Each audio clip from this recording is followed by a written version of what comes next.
Lions Rock Productions.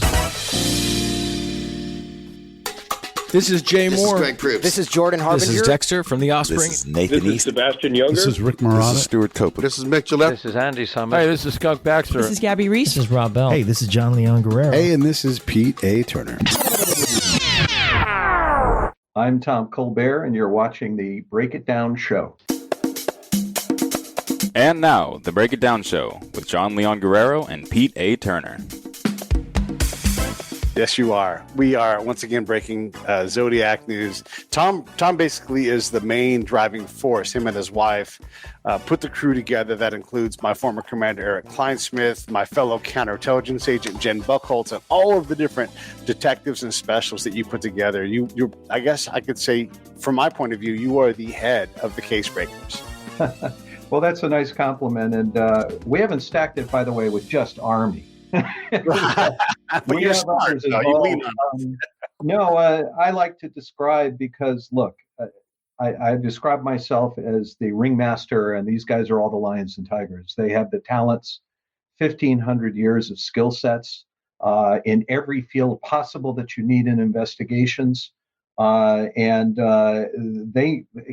We have a saying, whenever I get an email or a phone call, they're calling me to say, hey, Tom, I know a guy who knows a guy. And that's how we're cracking these cases. There's no going into court, going to community meetings. It's let me look in that file up in my attic or on the stick, and I'll get back to you. And that's what's happening. It's what's happening online with these crowdsourcing. This is cop sourcing, and that's why we're solving all the cases.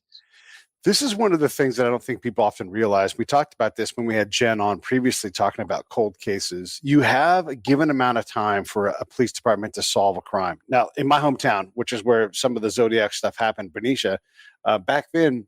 Okay, this is how crazy this whole world gets, right? One of the guys that survived the sinking of the USS Indianapolis was a cop from my hometown. Yeah, he later on became a cop. Wow. He was badge number 1. He wasn't the first cop in town, but they're like, okay, now we have to give out badges. So he was badge number 1. And he often said, he's like, depending on what part of town I was going to, I had to be really careful because there wasn't going to be anybody else there. Right. And so you take a police force that's this small. Benicia's a small town. Yeah. But you have this major murder happen. You don't have the resources to solve these things. I mean, it's shocking. And so even a big city like San Francisco, well, more murders, more people, and this stuff is really, we have to understand how hard it is and how many man hours it takes to crack a case, especially a 50 or 60-year-old case like you guys are doing. Yeah. And it's a little different now because, as my dad, the psychiatrist, used to say, there's a lot of moms and dads and very few parents anymore. And that's caused the crime to sadly explode in the country. And look, God bless our public servants, men and women out there trying to keep their finger in the dike. And that's why we have 250,000, 250,000 unsolved cases, growing by 6,000 a year. But the stat that made my wife and I change direction, because we had a couple dozen discoveries on love stories and documentaries over the years. But when I met my wife, who was a crime victim and crusader, frankly, we decided that we had to head in a different direction because one particular stat scared us, and that is only 5% of departments have cold case team funding. It's scary, and we have to put something in place. And I realized, and Donna did too, we both realized that the solution is to reach out to those at 55 who retire. And okay, they can't climb the fences and they've got a little arthritis like me, but you know what? Yeah. As my dad used to say, this is what counts. Right. And that's what this is about, using those brains. I've only met a third of my people. They all work based on, well, I was referred by so-and-so and so-and-so. And that's how this is growing. And that's how we're going to hopefully plant more teams around the country. Yeah, you guys are working on big cases like the D.B. Cooper case we can talk about. You guys are working on Hoffa. We don't have to talk about that because that's sort of en route. But, there's constantly new elements. It's maybe a footlocker in an attic. It's maybe someone like, hey, someone's finally going to maybe listen to me. I mean, I know this has happened for you guys on the Zodiac case. For whatever reason, and money is part of it, but also we've seen too many of these stories like on 2020 where a DA or a police officer or a bunch of them fixate on one answer and they stop to consider other things. I mean, how many innocent people have we put in jail because of this? And I'm not saying I'm above that. I probably would do the same thing. Like when you know in your heart that you're right, you pursue it, you lose the ability to say, hang on, this could be an alternate thing. There's a guy named Tim Ennis that was tried for the same crime 3 times. And not his DNA is under the victim's fingers. So, fingernails, right? And he's right now in jail because of military things, but there's no budget to test the DNA that might exonerate him. I hear you. I hear you. And look, we all these team members are volunteering. Right. You know, when there's a doc, they get a salary, their day salary. But the bottom line is they're out there all the time looking and working. And God bless them because there's nobody else that can do it. And yeah, the budget is, look, my wife and I have been funding this for 10 years. This is why we went to .org. And our goal is to get the communities, the law enforcement, the government, the entrepreneurs in different parts of the country. If you want the door knocks to come back again on that 1-year anniversary, if you want them to pick up the phones, these are the teams that are going to be able to do that. Police department is racing crime to crime. So if you believe in that, that's why they need to see, the casebreakers.org. They should go to the website and look at what we're doing and look how they could be involved. We've had probably 50 cops come to us saying, I'm ready. And so as soon as we get our big deal coming on Zodiac, we're negotiating with 2 networks right now. We expect to sign with one of them next week, and they're already saying to us, be ready, because we want to do a series. Well, this is the thing, too. A lot of people have been critical of your guys' work and like saying you came out too soon or you did that or you just provided circumstantial evidence. But part of this is to fund what you guys do, to continue to do it. There must be a profit motive. You don't just get to dig into your own pocket. And then you have to, you have these incredible stories, D.B. Cooper, the Zodiac Killer. It is okay to create revenue so you can continue to do this. We struggle with this like you're selling out in some way. Well, you should make money for this incredible work. We don't have a budget for it, in the government. Well, here's how you fund this kind of work privately is by being sticky and being interesting and also putting to rest things like Donna Lass's family's grief. As you guys try to close the chapter on this, it's important for us to not lose sight of what it means for you guys to actually do this.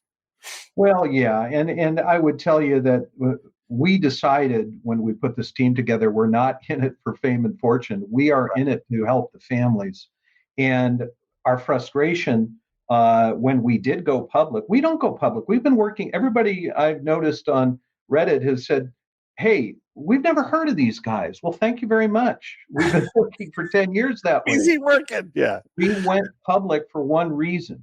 We had a department, Riverside PD, that would not share the hairs found in the hand of the victim. They, God bless them, saved it. The coroner saved it in 1966, this murder in Riverside, and put them in a container and in the fridge. The FBI has used those hairs to clear 3 guys.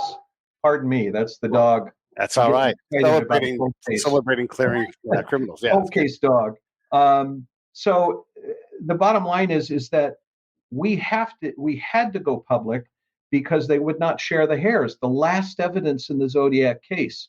And we did. And that's why we went public, to get it out for the families. And the police department, look, I'm not going to knock the police departments. They have a lot to do. It's Riverside. It's just not that big of a place. And when you have this case that's 60 years old in this case, or damn near, how do you justify taking somebody off on another wild goose chase? We got our guy. We know who it is. We're working on that. It's hard to compel somebody. And you guys have tried. I mean, you sent me, I don't know if it's public or not, but you sent me the email record. Email after email, trying to go through, working through different agencies, different levels of the government. This is not something you want this to be simple, where you just call the sheriff or the top cop in Riverside and you say, "Hey, can we get access to those hairs?" And they go, "Yeah, sure. I'll send Richie right on over with them." But that's just not how it works. You have to put something forward. And that means getting some media pressure. And you coming on a show like this so we can go, hey, let's go Riverside, or getting a DA to run on this. Like, I'm going to close cases with DNA. Like the murder at Stanford with that student who was murdered that maybe tied to Son of Sam.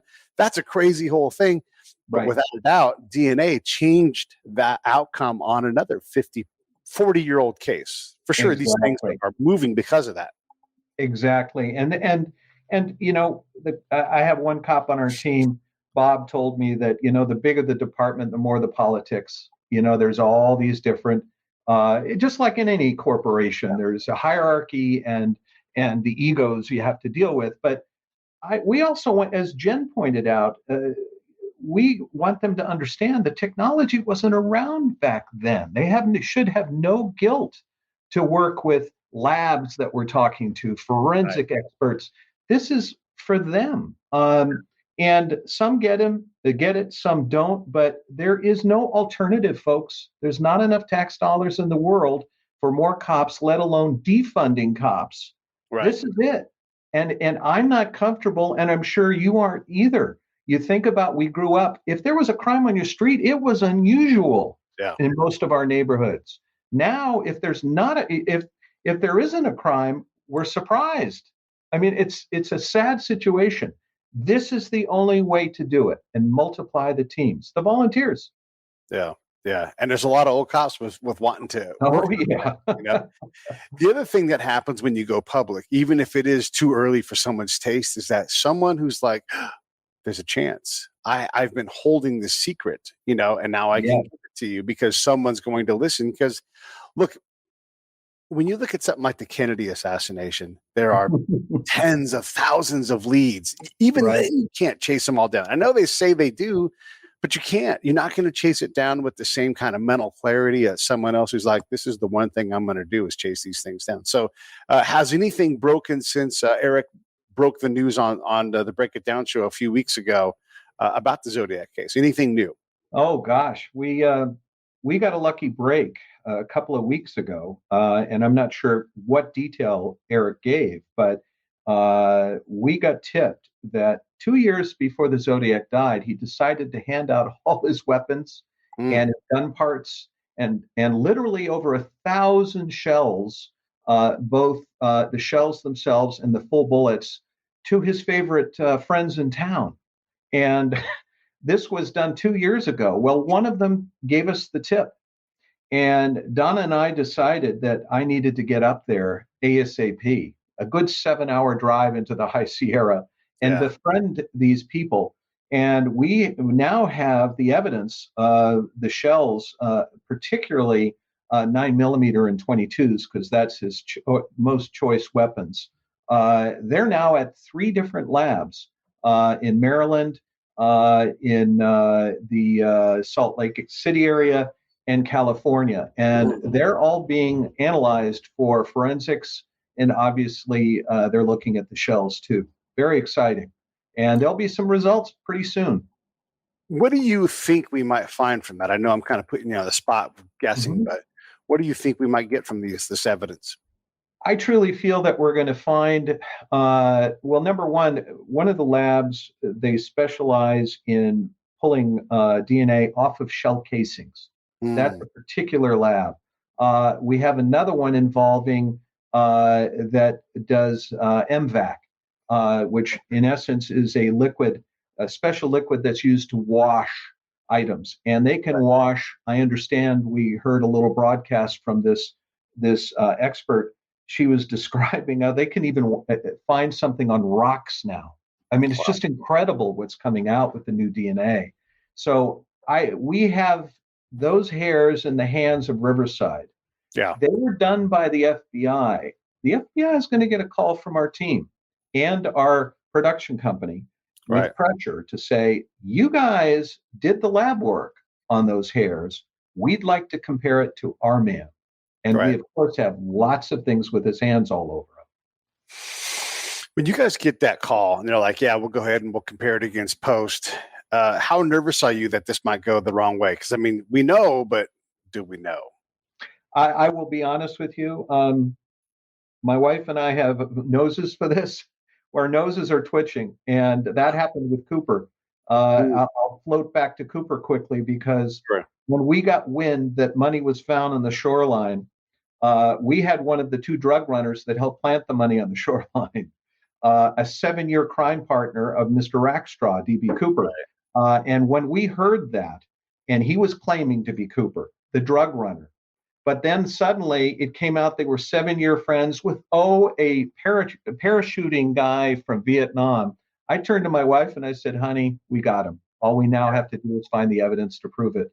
I will tell you in this situation, after interviewing and in essence, securing the rights to 9 individuals who've lived through this horror up there.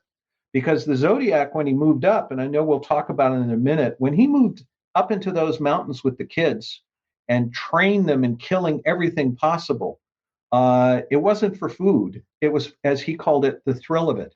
Right. And some of the stories that came out of that, you have an understanding. Why would all these people in town, with half of them not knowing each other, even though it's a 300-person town, they have on different sides of town, like a petticoat. I mean, like a gossip city.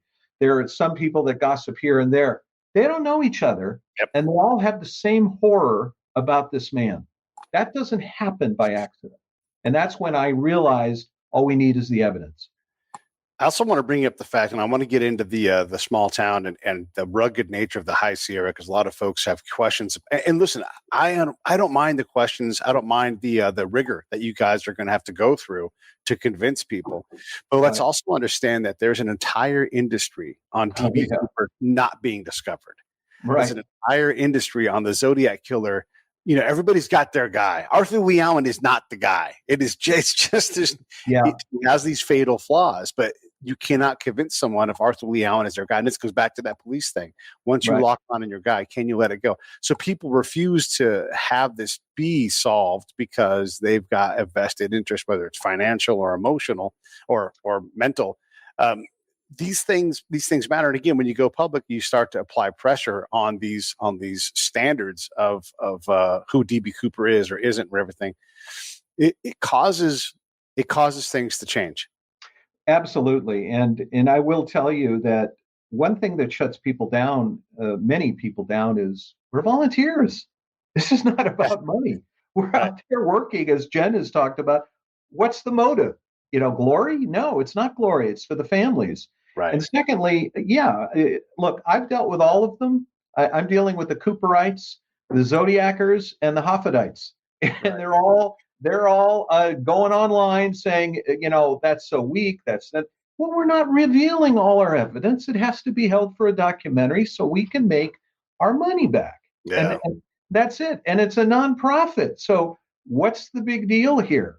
Yeah. I understand, look, they've invested their lives, many of these people, for the last 30, 40 years. And that's we want everybody to work together. We cannot burn our bridges in law enforcement, and we cannot burn our bridges with sources. And so that's the key thing. Do these people that have their little fiefdoms and their issues and wanting to say it's my guy, your guy, are they really talking to the sources? And the answer is no. Right. We are. Yeah. When you look at, and folks don't know this, they don't understand. I do, because I know the man, and I also know the work that goes into doing these things. When someone like Erik Kleinsmith says, I've done the analysis and I'm confident that this is the guy, that is not somebody saying, I read a book and I've looked at the evidence. It's a totally different grade of intelligence and analytics. For those that don't know, Erik and his team found the 9/11 attackers before 9/11. And because of the nature of law at the time and the distance they were from someone who could, we didn't get to put our finger on them ahead of time. Erik is excellent at what he does.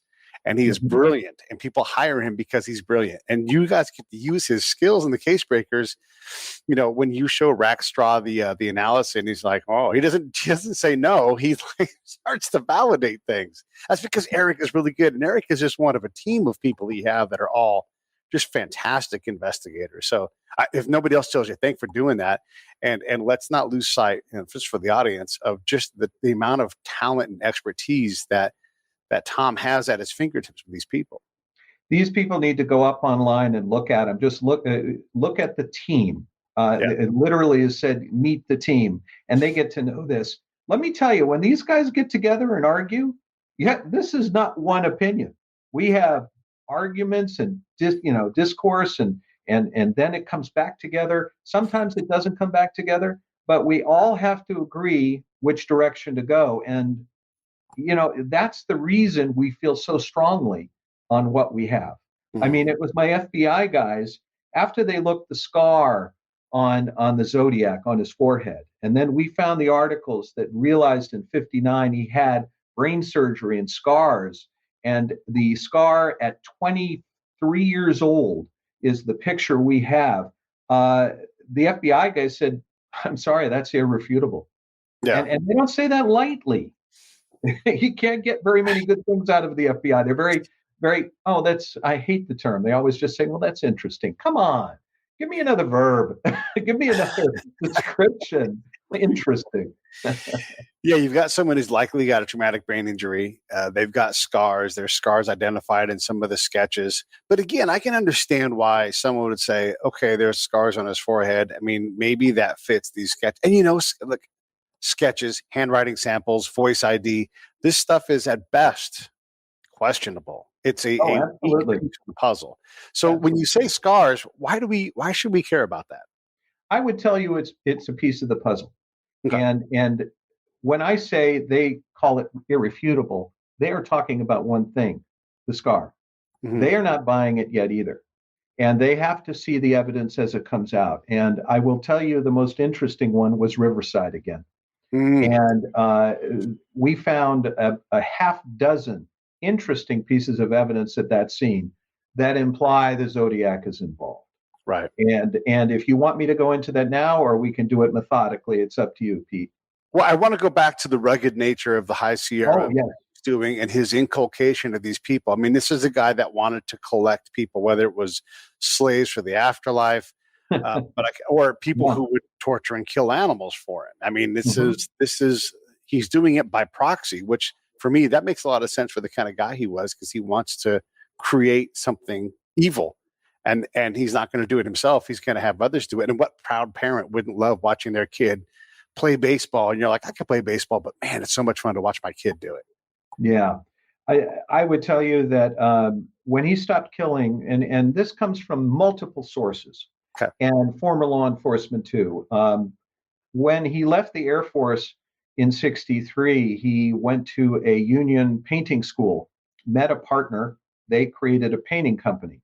Then he met a woman with a child, a single mom, third grade education mother, and an infant.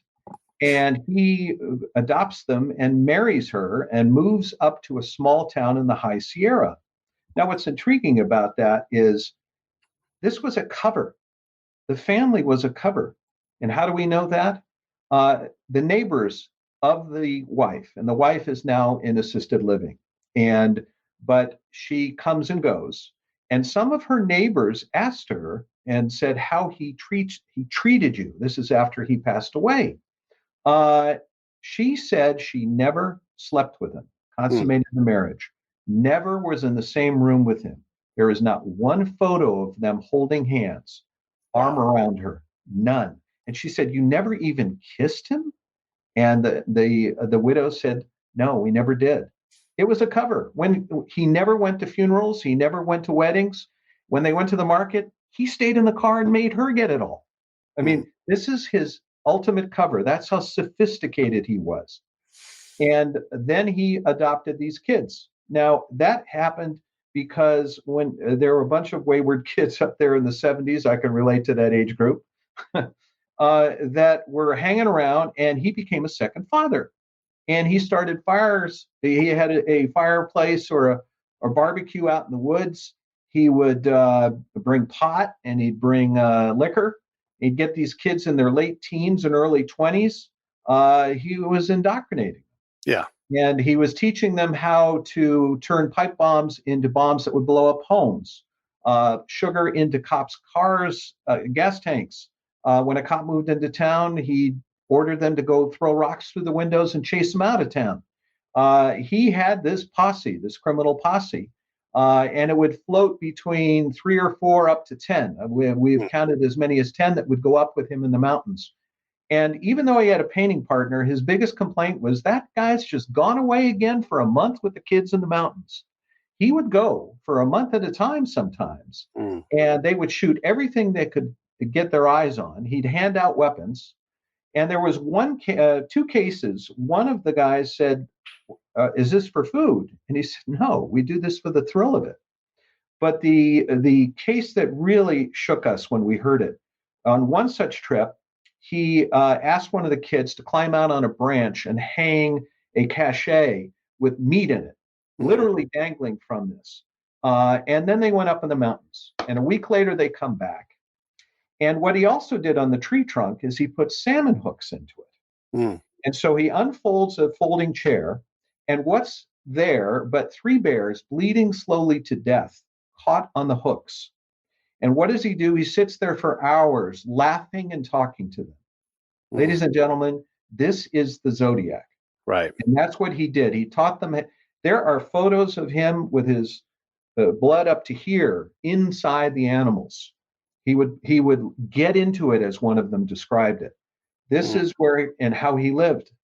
And the irony is there are some of these guys that still love him.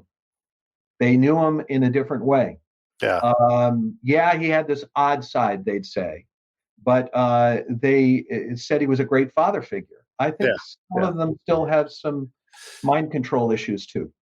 Yeah. Well, and I guess like if the control doesn't set in for somebody, they can maybe work around the weirdness and, see him as this father figure.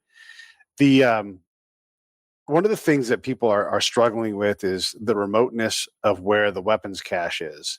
Can you talk a little bit about that and help us understand? I know, because I know the High Sierra, you can have things you just cannot get to, especially. This is not a gentle day walk in a lot of places. Oh no. No, this is. I did the John Muir Trail at 11 years old with 40 pounds on my backpack, and it took 2 weeks. And these were World War II dads taking us up in the Sierra. It was no big deal to them, but to us, it was a challenge. I mean, you can go for days and not see anyone up there. Right. And there are trails, for example, part of the trails we went up and did some scouting on were part of Yosemite, but the boundary changed. We didn't know that. 5 years later, and what has happened to the trail? It's gone. It was sheared off the mountain, and nobody cares. Nobody has touched it. This is wild territory, and he took advantage of that. And we've been told by one of the witnesses that he buried his murder guns up there. We know the exact lake. There's going to be a chopper trip up there in the next year after the ice goes away. No, he took advantage of the isolation. He even had a particular spot, we call it the shrine, where there are a group of trees that literally are carved into them all the symbols and images of his letters. The ghost and the Halloween card with the ghost, he carved it into trees in this area up there. Yeah. And there's the boo written in the tree. Yeah. Now, again, who in hell would do that if they weren't the Zodiac? I'm going to go to a particular area and copy all those cards. They're up there. His codes are in the tree. It's amazing. I've got a lot of time in combat zones. My body's pretty beat up. My hips at some point are going to have to be replaced. I go camping in the High Sierra every year, and a lot of my family goes up and they go up to the higher lakes, that kind of thing. And I physically can't do it now. My body just won't allow me to go up to my hips. If I drag my toe on a couple of rocks, I'm done. I've just been in a lot of pain. And so, I just can't do it. So again, when we're explaining this, it's the altitude, it's the rugged nature of these things. A helicopter, sure, that's a different scenario. And even then, the Sierra collects planes and helicopters all the time because of the way the air flows up there. So this is a very hard and wild place. I wanted to make sure we covered that because people, I guess they think it's just like a gentle pasture. This is not. The High Sierra is not that. You can absolutely walk your way down it, and you could walk within 10 feet of something and never know it's there too, because it is an open place and you may not see anybody for hours, like you were saying. Let's talk Days for sure. Let's talk about Riverside, because I think that's an interesting thing with the police department's reluctance to cooperate, the state's overall reluctance to cooperate, and then the body of evidence. I mean, paint flecks on the watch. That right. Let's yeah. This was in 1966, and we believe, while the San Francisco agencies say there were 5 victims, our team, after about a year and a half, have discovered that there's probably closer to 10. Okay. And it stretches from San Diego all the way to Lake Tahoe now, of the MO and the work. We recognize it. The team recognizes it. And the shell casings, most of them are still around. So, but the one that was most interesting and we were going up the coast. We went from San Diego, which we're still involved with an investigation, Oceanside, and now Riverside is where we ran into the roadblock. This was a college student outside a library who was found in about 10 o'clock at night, and 41 stab wounds, almost decapitated, according to the chief that wrote the note. And what was interesting about the scene is several things. As you mentioned, there was a watch that was broken, meaning the strap had come off, probably in the struggle. And there were paint spots on it. Our suspect was a 40-year painter, as I mentioned earlier, and we believe that's a connection. Our suspect was retired Air Force in 1963, but he was having medical care at March Air Force Base, 15 minutes away from the murder scene. Yep. Returning for visits. He had a bullet wound, an accidental bullet wound, and it pierced his lungs. So he was coming back for doctor checks. We have since learned from a source that there is DNA on that watch strap. That's one of the things we'd like to compare to. But the hairs are the most interesting. They were brown hairs. Our suspect was brown-haired at the time. And those hairs, 4 hairs, one of them had a blood clot on the end of it. And in the nails, as you mentioned earlier in another case, in the nails were his skin samples. She put up a hell of a fight. Yeah. And thank God, as I said, for that coroner, saving those hairs. They are available. And obviously the footprint. There is a low-cut military boot footprint there, being Air Force. And that footprint is size 10, and that style, size 10. That is spotted 3 years later at 3 Zodiac crime scenes, the same size, the same style. And we have photos of him in the same shoes, size 10. So again, these things are adding up. That's all I can say. It's just adding up. It's a lot of piling. And again, people say it's circumstantial evidence. Just take out the word circumstantial. Let's just call this evidence. You have the right service because you have Wing Walker. She was in the Air Force. He's in the Air Force. He's steeped in cryptography. He's trained in it, so he knows that. I mean, he's got a weapons wound because he handles weapons. He's got all of these elements. He's a painter. He's in the area. There's paint. All of these things start to attach more reality. He's a guy who's reportedly acts like a sociopath, psychopath with young kids and grooming and everything. I mean, at some point you're like, we have to take this serious. I'm not saying he is right now, but we have to take this seriously. He also has a black room or a dark room, pardon me. A dark room where hundreds of photos. He was a shutterbug. Yeah. And he took shots of himself in that shrine area under the tree.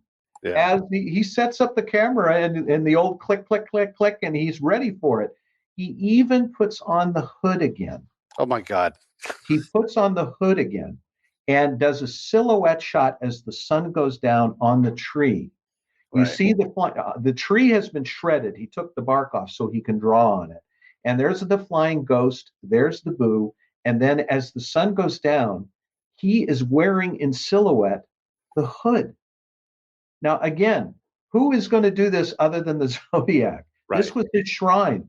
We have hundreds of photos of him involved in animals, of himself. And here's the best part. This is exclusive. We have video. We have an hour of the posse in the mountains. Wow. with him at Lakes, VHS quality, and that's gonna be transferred, and that's one of the reasons we have two networks eyeing this program, because we have the actual posse members with the Zodiac in the mountains. That is incredible. I mean, you have to infer based on the silhouette of the hood. But again, if these symbols are up there, this is like a shrine. Either he's really into the Zodiac, or he's really into the Zodiac and is the Zodiac. I mean, Yeah. these are And he has confessed, Pete. He has confessed to 6 people. We have 3 of them in affidavit. right. Yes, they were his jailmates, but they were under, they're now court-ordered affidavits. And he confessed everything at the end in the last year to these. And one of the posse members was intriguing. One of the posse members, and he's one of the guys, he's an adopted son, loved the man. It's torn him up to learn who he was. But as with family members that learn a father or a mother or a cousin is a killer, you love and hate them. And in this situation, that's what occurred. Is that it became one of them on his last visit to the Zodiac, with less than a month to live. He was out of the jail. The last 2 years he was put in jail because he pushed his God bless her, the wife down the stairs, and that was domestic violence. And so he was put in jail. Then he pretended, as we learned, being demented, so he wouldn't be charged. They put him into a locked facility at a assisted living for his last year. And this member, the former posse member, went to visit him and said, "Are you the Zodiac?" And he said, if I was, would I be here? In other words, he said, I didn't admit it that I was Zodiac so that I could be here and have a nice, clean bed. Right. And that's when he realized he was. Yeah. Yeah. Wow. Donna Lass, the postcard, look through the trees, all that stuff. You guys have found more than I know of anybody else finding that. And again, we have to put the pieces together, but you guys are putting the pieces together because of your approach. So let's talk a little bit about what you guys have discovered with that. The man who's responsible for solving the anagrams and so forth is Dale Julin. Dale Julin came to us. He was a TV anchor on the West Coast, and then he's just retired in Georgia. He was, as I said earlier, a Boy Scout on a bus when the bus was being escorted by the police, so he knew the fear. What he decided to do is to tackle every letter, 19 of them. And he learned about anagrams. He learned about codes. He spent, in between his anchor duties and his investigating, he would sit down, and we have shots of him pushing letters and making words. He learned how the Zodiac thinks, just like with D.B. Cooper. They had a code that was from Vietnam, and their group knew how to speak. He learned the speaking abilities of the Zodiac so that he could come up with the words. And he wound up taking a, how would you describe it? A trail. He gave a trail to whoever could figure it out, talking about narcissists again. He said, this is the highway you go down, and you turn left here and you go there, and there it is, and you'll find the tree with the hole in it. Now, if you remember the Halloween card, there is a hole, a split. Yep. He found that tree and built that card around the tree. And at the base of the tree is an X where he said it would be. Fascinating. Now, again, we think he moved the body, and I think the body was bones. He talked in his codes about being bones with Donna Lass. And as I said, I think it was moved to a spot in the High Sierra right at the shrine. We believe that's where we will find Donna. Or whatever's left of her, if anything. Yeah. It's a remarkable thing. So you guys are about to go into media blackout because you're going to make a deal with one of these networks. What's the time frame on when we'll get a chance to actually talk to you again and see this this series that you guys are going to put together? Well, we are going to have a buyer in the next week, we believe. It's that close. Right. And when that happens, then all the details of this investigative, and this is the investigative chronicles we put together, timelines and everything else. The FBI help us design these so that they're meticulous. This becomes the property of the partner, so they can go right out the gate. They have all the addresses, the contacts, the locations, everything's been set for them. That's how we do, and we're very unique at doing that. We're the only team that does that. I'm thinking that once the deal is signed, we're going to have a winter period where we can't do any digging, and that refers to Hoffa, and it also refers to the mountains here. Right. So we're probably going to be going up into the hills in the summer. Okay. We're going to be doing a lot of interviews during the winter. And again, this is all going to be to our director, whoever that may be. And we're going to ask for certain things that will make it easier for the victims up in that town. But no, we'll be shut down until, gosh, we'll probably be able to talk to you on broadcast day. Well, good. Yeah. Which is probably going to be early 2023. Okay. Yeah. So a good full year of production. I'm glad we came in to see you, my friend. Yeah. No, of course. I mean, this is why I jumped out the opportunity to do this, because I believe in what you guys are doing. And even let's say you missed the mark. Let's just say that happened. It isn't Gary Poste. The fact that you've brought this much attention and energy back into this case might knock something else loose, that we do find out who this person is. I'm with you. I think it's Gary Poste. Everything I've talked to you guys online and offline about, there's so much there that if it's not him, who else could it be? I mean, I think we're past that point. I mean, I think it's him, but it's good for skeptics to continue to ask the question. What would you say? I will tell the skeptics that, look, half the team members that came to us pretty much say the same thing when they join. I won't do folklore. I won't do legends. I won't do anything but the facts. Right. And we've lost a few members that didn't hold to that standard. But when these guys say it's it, I don't argue with them. And it's not me first. It's usually the one, once they admit it, that's saying, yeah, this is we're on the right trail. I'm done worrying. And that's how confident we are. I've asked, and Erik has said twice, it's the ciphers and Gary's name being the solution for the cipher. What do you think is the strongest piece of evidence you guys have gathered? Boy, there are so many things that I'm impressed by. I will tell you, I think it's the community.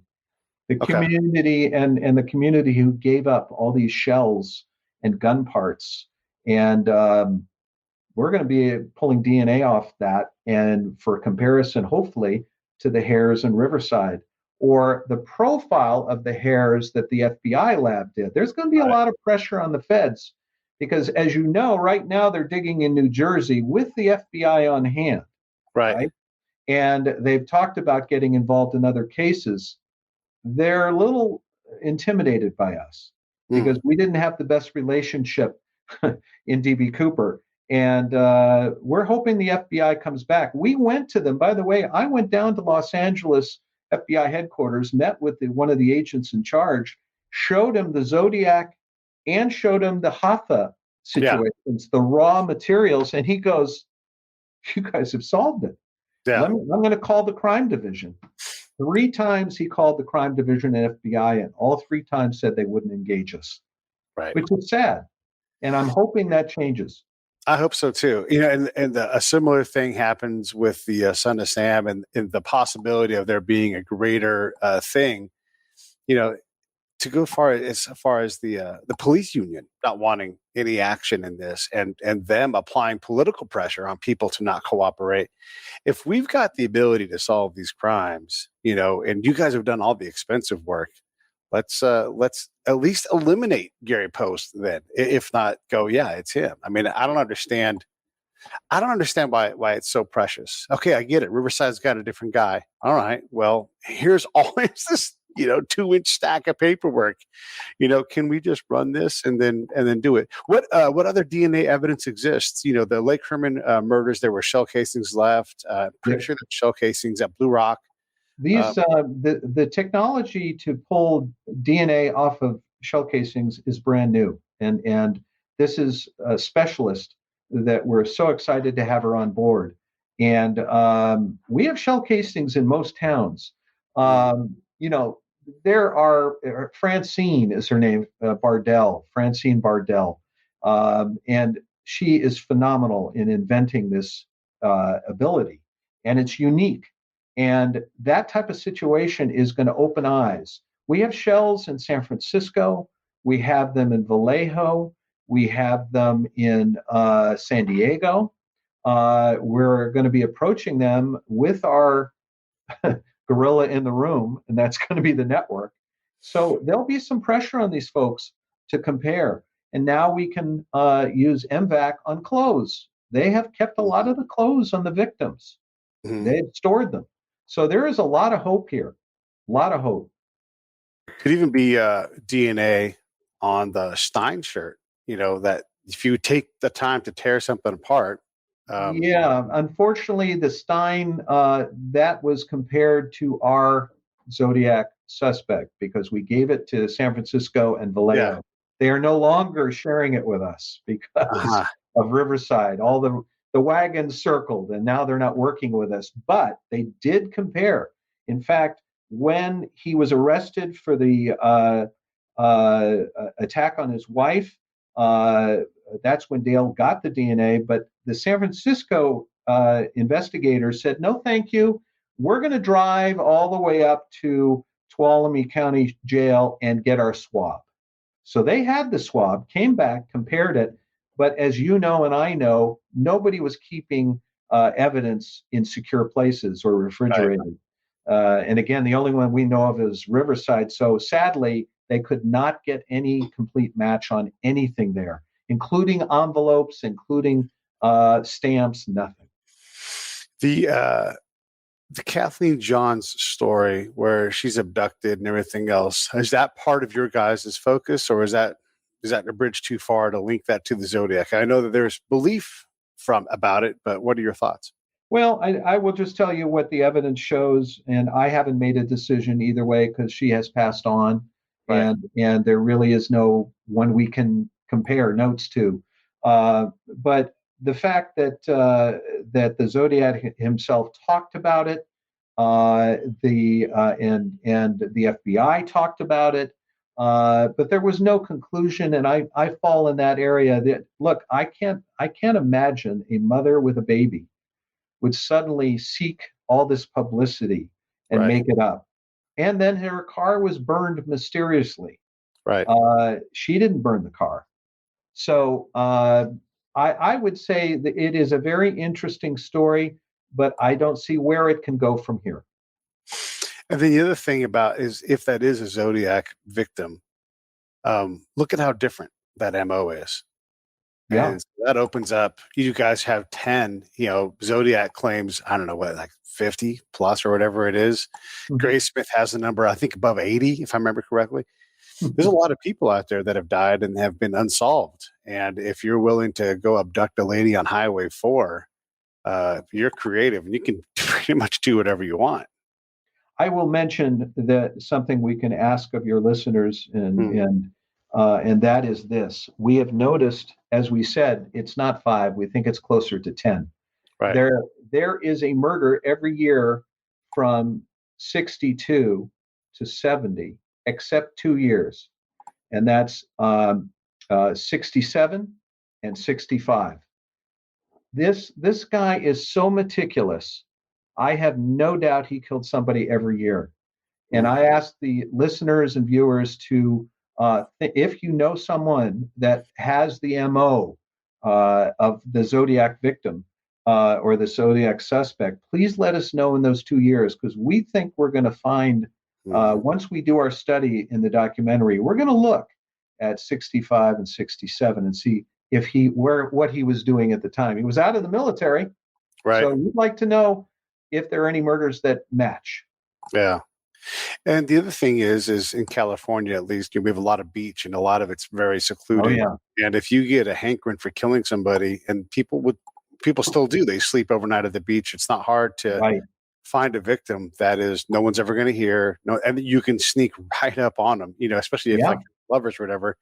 And I don't know how many cases there are of someone being bludgeoned by a random person. If that's not a Zodiac possible, I don't know what is. Well, Pete, I will tell you that some great old cops told me that, during the 60s and 70s, everybody was experimenting, and there were a lot of people that lost it and started stabbing people, and it was just up and down the coasts in California. So defining which one's Zodiac versus somebody getting high and start stabbing a stranger, there are so many of those cases. That's why we're looking for a family that says, no, he did not get high. No, he was a good guy, and let's find those victims. Yeah, it's crazy. So, okay, you're working on Hoffa. You're continuing to ensnare DB Cooper, Rackstraw. I mean, you guys have your guy, but you guys continue to get information on that. Is there anything else breaking on any of these that you want to discuss before we have to send you on your way? The interesting story that came to us was a taxi cab driver in Stockton who was picking up a stranger. Turned out to be a Vietnam vet named Robert W. Rackstraw, our DB Cooper suspect. And he adamantly called us, this taxi cab driver. He's almost 80, but sharp as a whip. And he called us and said, I know after watching that first documentary on history, this is him. And he explained to us the minute he got in the cab, and he had a big gunny sack and a briefcase, Rackstraw, as he claimed. He said that the minute they found out they were veterans, they opened up. And he explained, hey, I'd like to show you something. And he opens up the briefcase and shows him stolen dynamite that he was convicted on 3 years later from Stockton. He broke in and took some dynamite and hid it there. Well, he tried to ship it to a Vietnam partner in Texas. He wrote sloppily. It came back. That's how they caught him. He served 2 years for the dynamite. But he talked to this man and he said, my job is to blow things up. In fact, that's where I'm heading. He tells an amazing story out of Stockton. Yeah. That whole thing, and I guess that kind of teases something you're going to do with Erik Hunley later on, but Rackstraw being a CIA operative, and look, I'm a spy, right? If you find bad guys that are willing to work for you, you need bad things done. A guy like Rackstraw is really handy, which now protects him from being arrested by the FBI because he's in a special program. There's things that are classified at top secret SCI, which means that you have to have special access to that specific program. Exactly. Otherwise, you're just told like, hey, go away. This is none of your business. We're not going to tell you why. It's just none of your business. I mean, that's how the top secret world works, is everything's compartmentalized so that not everybody knows about it. I understand that. I understand how that works operationally, but is it a far jump to think that Rackstraw was protected by the CIA and therefore the FBI was complied to work with him? I will tell you that we've had a couple commanders during Iran-Contra that came to us now in their 80s. After they saw our evidence on Rackstraw and the coding, they said, yeah. The Air Force was running Iran-Contra's air and bringing in people in and out and dropping things to the Contras. Yeah.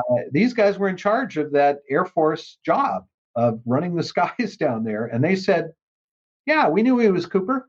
He worked for us, and we needed him. We had big fish to fry.